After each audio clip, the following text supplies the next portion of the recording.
লীগ যদি ৭১ স্বাধীনতা না চায়, স্বাধীনতাটা চাইলেও কিটা? ওই সময় তো সংগঠন ছিল দুটো, জামাতে ইসলাম আর আওয়ামী লীগ। বিএনপি তো তখন জন্মই হয়নি, বিএনপির জন্মই হয়েছে ৭১-এর ৭ বছর পরে। তো বিএনপি তো আর ওই দাবি করতে পারে না সংগঠন হিসেবে যে বিএনপি সংগঠন স্বাধীনতা ঘটাইছে। বিএনপি কোনো উল্লেখই করতে পারে না স্বাধীনতার বিষয়। হ্যাঁ, ওই ব্যক্তি থাকতে পারে স্বাধীনতার সময়, কিন্তু দল সংগঠন হিসেবে বিএনপি স্বাধীনতার কিছুই না, কারণ তার জন্মই হয়েছে আরো ৭ বছর পরে। ওই লোক স্বাধীনতার পক্ষে বিপক্ষে বলবে কিভাবে? ওই সংগঠন তাদের বলার অধিকারী নাই। তো ওই সময় যদি আওয়ামী লীগ স্বাধীনতা না চায়, যুক্তির খাতিরে বলতে হয় মেজর হাফিজ জিয়াউর রহমান, তাহলে তো এরাও কিছুই না। যত কিছুই বলি, আমরাও আওয়ামী লীগের অনেক সমালোচনা করি, কিন্তু আসলে ওই জায়গাটা গেলে চুপ হয়ে যায়। কেন? অবশ্যই তার অবদান আছে, কারণ নির্বাচনটা তো ৭০ সালে তার নেতৃত্বেই হয়েছে, শেখ মুজিবের নেতৃত্বেই হয়েছে নির্বাচনটা ৭০ সালে এদেশ আওয়ামী লীগের নেতৃত্বে।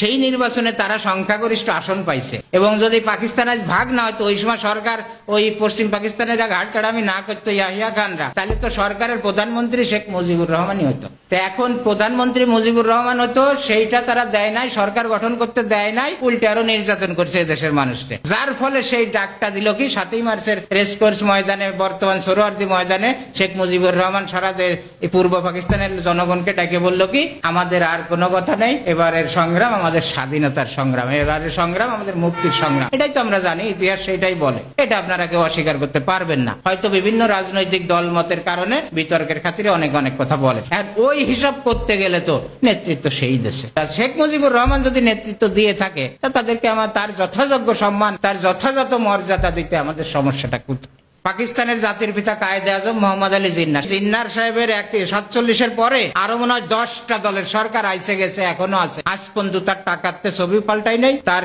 জাতির পিতা হিসেবে তার ছবি সমস্ত জায়গায় টানানো আছে, থাকবেও ভবিষ্যতে। মহাত্মা গান্ধী কংগ্রেসের নেতা ছিলেন, ৭৮ বছর ইন্ডিয়া স্বাধীন হয়েছে, তাকে বলা হয় ইন্ডিয়ান জাতির পিতা। মহাত্মা গান্ধীর সবচেয়ে বিরোধী দল রাজনৈতিক প্রতিপক্ষ, যারা একজন আর একজনের নাম শুনতে পারে না, সেই বিজেপি বর্তমান দীর্ঘদিন ক্ষমতায়, সেই বিজেপিও আজ পর্যন্ত মহাত্মা গান্ধীর ছবি নিয়ে কোনো কথা বলতে পারে নাই। তার টাকায় ছবি ইন্ডিয়ার, তার সমস্ত জায়গায় জাতীয়ভাবে সব জায়গা। এই বিজেপি সরকার মহাত্মা গান্ধীর জন্মদিনে, মৃত্যু দিনে, স্বাধীনতা দিবসে মহাত্মা গান্ধীর ছবির উপর যে হুমড়ি খেয়ে পড়ে সেবা দেয়। এই হলো রাজনীতি, এই হলো গণতন্ত্র, এই হলো জাতীয় স্বার্থ। আর এখানে আজকে শেখ মুজিব স্বাধীনতার ঘোষণা দিছিল, কালকে আর একজন এসে বলবে না জিয়াউর রহমান ঘোষণা দিয়েছে, একজন বলবে শেখ মুজিব তো ইচ্ছা করে গ্রেপ্তার হয়ে পাকিস্তানে চলে গেছিল, সে তো যুদ্ধ করে নাই, পাকিস্তানে রাতে খাইছে ঘুমাইছে, জেলখানার কথা বলে আর সব জিয়া করেছে।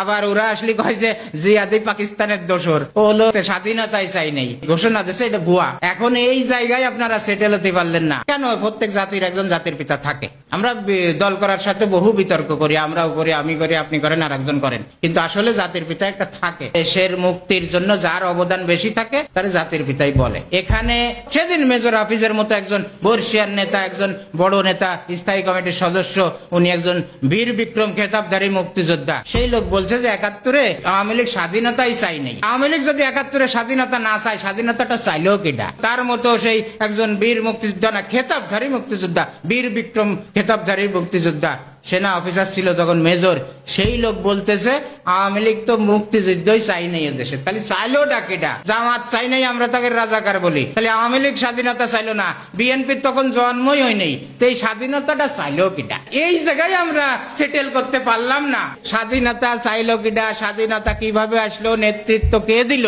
আমি তো ধরে নেব যুক্তির খাতিরে, যেহেতু বিএনপির জন্মই হয়েছে ৭ বছর পরে ৭১-এর, তাহলে ধরে নেব ওই সময় সংগঠন ছিল দুটো, আওয়ামী লীগ এবং জামাত। জামাত আমরা বলি যে স্বাধীনতার বিরুদ্ধে ছিল, তাহলে আওয়ামী লীগ পক্ষে ছিল, আর আওয়ামী লীগ পক্ষে ছিল এই জিয়াউর রহমান, ওই মেজর হাফিজ, ওই সমস্ত মীর শওকত আলী টালি, সবাই তাহলে আওয়ামী লীগ করতো। শেখ মুজিবের নেতৃত্বে যেহেতু যুদ্ধ করছে, তার ডাকে এসে, তারা যতই সেনা অফিসার থাক, তার ডাকে এসে তো যুদ্ধ করেছে, তাহলে এরাও আওয়ামী লীগের লোক ছিল।